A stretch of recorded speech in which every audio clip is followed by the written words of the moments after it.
નાહવા ધોવાની પણ સખ્ત મનાઈ છે તેવી અંકલેશ્વરના બાકરોલ ગામ નજીક આવેલી આ ઉકાઈ કેનાલમાં આ આરોપીઓએ ગત 24 ફેબ્રુઆરીએ એવું કેમિકલ ઠાલવ્યું હતું જેના કારણે કેનાલના આ પાણીમાં તરતી માછલીઓ તરફડીને મરી ગઈ હતી, જ્યારે નહેરના પાણીનો રંગ પણ બદલાઈ ગયો હતો। જે બાદ ઉકાઈ જમણાકાંઠા નહેર વિભાગના નાયબ કાર્યપાલક ઇજનેરે પાનોલી પોલીસ મથકે આ અજાણ્યા ઈસમો સામે પોલીસ ફરિયાદ નોંધાવી હતી।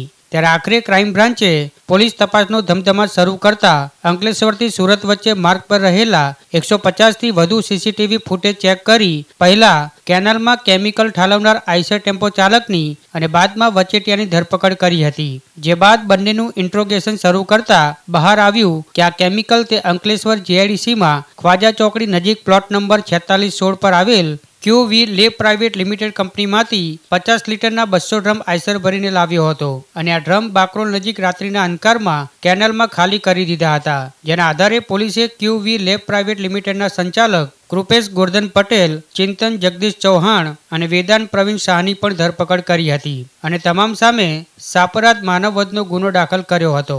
જ્યારે કંપની પાસેથી રાસાયણિક પાણીનો નિકાલ કરવાનો કોન્ટ્રાક્ટ કરનાર અબ્દુલ વહાબને વોન્ટેડ જાહેર કરી તેની ધરપકડના ચક્રો ગતિમાન કર્યા છે।